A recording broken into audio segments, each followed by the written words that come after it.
Welcome to SoCalTech Interviews, where we interview the entrepreneurs, founders, investors, and others in Southern California's startup and technology community. Today, we have our first interview with Lior Elazary of inVia Robotics. I'm Ben Kuo, founder and editor of socaltech.com.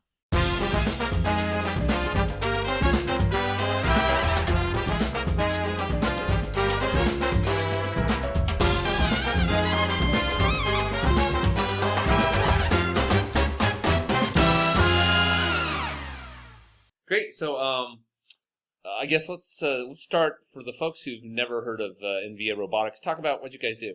Okay, sure. So inVia Robotics provide robotic solutions to the fulfillment industry. Basically, our robots move items from point A to point B, and they're able to work with various workflows, mostly toward e-commerce, where a lot of people order things online and you want those things picked up. But we can also work in other modalities, such as manufacturing, where you have to move things around. Really anywhere where item movements is required. Interesting. And how do you start the company? So we actually, it was pretty interesting. Our first intuition for robotics was to help, help elderly care. So have robots in the home, being able to do various tasks, such as pick things off the floor, or maybe take a microwavable food out of the freezer and put it in the microwave and cook dinner. As we were building it, we actually had a hard time to get the business case to work. It was fairly challenging due to the cost of the robots. But as we were ordering things online from Amazon and getting Prime, would order these aluminum sheets, 8-foot sheets, but 4-foot sheets, Prime, overnight. We're wondering, how does Amazon do that? And start looking at their financials, start seeing what other companies are doing, and noticing that everybody's struggling to do this efficiently. So we figured that would be a great opportunity for robots to operate. And we've looked at various warehouses and talked to various potential customers at that time to see what kind of solutions would work for them, and narrowed down a solution where really we do a lot of the gross manipulation, so eliminate all the walking, all the stuff inside the warehouse, and have the people concentrate on more higher level stuff, such as QC or checking, wrapping, that kind of stuff. Interesting. And what was your background before you started the company? So I'm myself a serial entrepreneur. I had the first company that I started was HostPro. Now it's known as Web.com. Other companies involved Knowledge Base, and the last one was EdgeCast, CDN. I've also went to USC to get a PhD in robotics and worked a lot on DARPA-related projects. This is where I met my co-founders, Ren Boris and Dan Parks. We worked on a lot of really cool technologies. One of them was like these Star Wars binoculars, where in one of the episodes, Luke Skywalker's looked at these binoculars and it automatically zooms in the threat for him.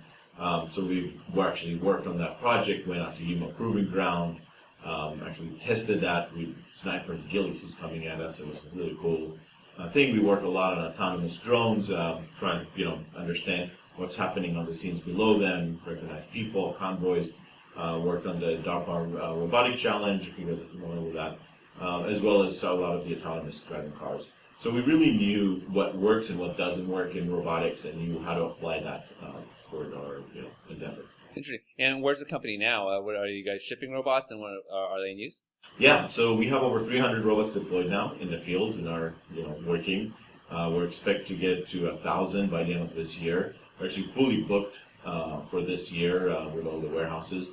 The great thing is, everybody wants to order things online. But nobody really realizes, but when you click add to cart, there's a person on the other end that's doing the shopping for you.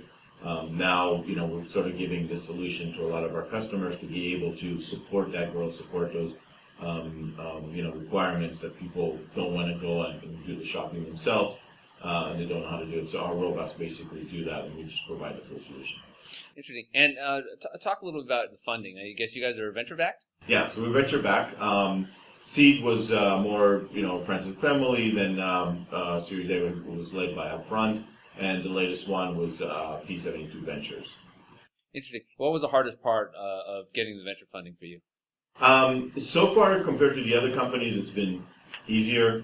Why is that? I think it's because it's robotics. It's a little sexy. Actually, the investors sort of came to us. It was kind of nice. Saved a lot of time from having to go in and raise and things like that. Interesting. Now you mentioned the PhD in robotics. Was that before or after your last companies? That was actually during the last company, and I actually didn't finish my PhD. I dropped out about a year, probably before that I have left. But my partners did finish theirs. I told them I want to start a robotics company. I have about a year. I had a year left in the other company, and I was like, we're going to start that right away. Interesting. Now, how's customer reception been? I mean, are you finding people are willing to invest in this kind of infrastructure yet? I know Amazon does, but how about everyone else? Yeah, so we actually, from a customer's point of view, they're driving us to move as fast as possible. They keep asking me, and a lot of them, like I said, where can I get the robots? When are they done? When can we work? I think the one thing, they're under a lot of pressure. They have a really hard time finding employees just to do this work. Most people don't want to walk around in huge fields. I mean, imagine many football sizes warehouses walking all day long. So they have a really hard time doing that, especially during peak. So they're pressing us to move as fast as we can. And I think this is why this company has been moving so fast, and it's great to do that. Great to have that. Interesting. Now, as an entrepreneur, what's the biggest lesson you've learned so far in this startup? Always remain agile and be able to adapt and pivot. Like I mentioned, we started with a robot that will work at the home, and ended up with a robot that works at the warehouse. And even throughout, as we develop this robot, it constantly changes.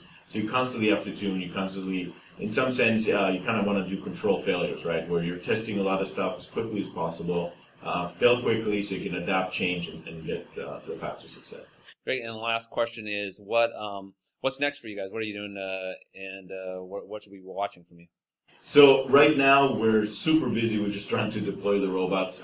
We're working a lot more toward automating the whole process. So for example, having the robots completely map themselves, have the whole setup almost pretty much automated, so we can deploy in more warehouses, do that quickly, and pass actually that along to the customers, which they want to do as well. So in some sense, we're trying to get to the robot in a warehouse in a box where we can just ship the robots and they'll just self-deploy. We're working on that again to handle a lot of the current. And then some of the other stuff is to integrate with some robotic arm and things like that to do more of the fine manipulation, to actually have a complete, at the end, dark warehouse where you're handling all the items from point A to point B. Great. Well, thank you very much.